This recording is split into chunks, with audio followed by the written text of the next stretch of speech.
Jon Jones called us last night and retired. Jon Jones is officially retired. Tom Aspinall is the heavyweight champion of the UFC. Hey everyone, how's it going? Welcome back to the channel. Hope you guys are all doing well. So as we saw last night, Dana White announced at a press conference that Jon Jones has decided to retire from the UFC. He will no longer be fighting. This elevates Tom Aspinall to the main champion in the heavyweight division. And yeah, Jon Jones will no longer be fighting in the UFC. So obviously, here to break that down and my thoughts. And let's get started right away. I really think that from start to finish, this whole Jon Jones saga has been nothing short of an absolute embarrassment. And make no mistake, I honestly think that this is going to affect his legacy. So Jon Jones obviously fought, against Stipe Miocic. Let's keep in mind that this was a Stipe Miocic who was 42 years old, had not fought in, 3-4 years. I mean, it was just a fight that no one was calling for. He put on a good performance. A lot of people there, Elon Musk, Donald Trump were in attendance. And then really attention, and Tom Aspinall was in attendance as well. And obviously all the attention, was brought towards that potential fight. And for me, Jon Jones from day one really showed no interest in that fight. And he's been pretty consistent, to be honest with you. Dana White's also come out and said the fact that Jon Jones agreed to it. They got that number and then he backed out. And this is really where I'm looking at Dana White and saying to myself, why did you just stall this amount of time? As soon as Jon Jones said no and, he backed out and didn't want it, then, stripped him and just got the heavyweight division going. So Tom Aspinall has just been sitting on the sideline, not fighting, and just waiting. I think a part of that is because obviously Jon Jones, is probably not a big fan of Aspinall. Was it an ego thing to just, have him wait and, mess him around a little bit? I think so. But I think, the whole thing is to me a bit of a mess. I also, look at Dana White. I mean, Jon Jones is a fighter that, a lot of people think is the best MMA fighter of all time. You yourself have said, he's a GOAT on numerous occasions, best pound for pound fighter on the planet.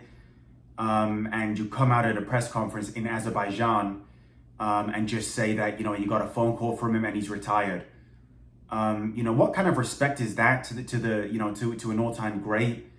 Could you have not done a press conference and a sit-down thing with Jon Jones, like maybe a week later, done a press conference with him, and maybe, at a later date, maybe announce Tom Aspinall as the champion with the belt. But just the way that Dana White said it to me just seemed very strange. Again, this is an all-time great, and this is a fighter that everyone tells me is the best fighter in MMA history. So just to say, you got a phone call, and then Jon Jones, later in the day goes to Twitter to confirm it. I just think that could have been handled a lot better. If you're not going to, give a thank you or recognition to that type of fighter, then, what are other guys coming up going to think of that? Number two as well, there's also a story that broke, on the same day that Jon Jones himself has, got into a little bit more legal trouble. I think it's another hit and run situation. So, again, I just think this whole situation has just been a complete mess. And I now think it is, I think, a lot of us are just happy to see the end of this now. Jon Jones is retired, excellent fighter, gotten a lot of trouble, a lot of pullouts and, steroids and, just a lot of, different things that, have gone on, legal trouble and alcohol and, his issues with drugs and things of that nature.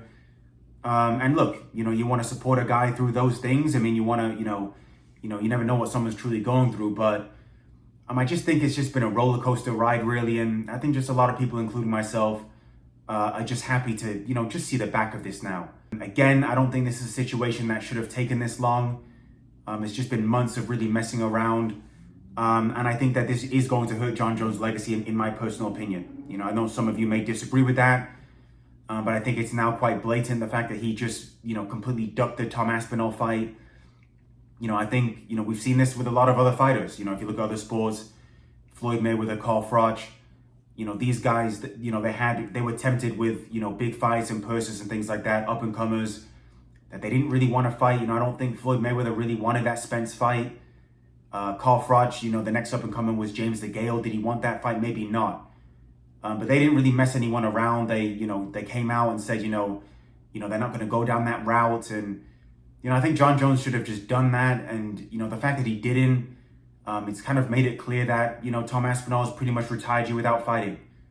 And I think to, go out again with, a negative story, you didn't get a press conference, you didn't really get the proper send-off that a fighter, at least resume-wise, and, you've dedicated your entire life to the sport.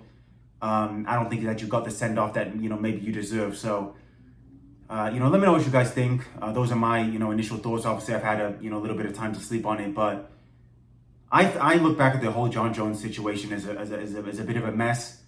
And a bit sad that, this guy with all this talent, has kind of gone down this path. Again, unbelievable accolades and, one of the best fighters, that we've ever seen in the UFC.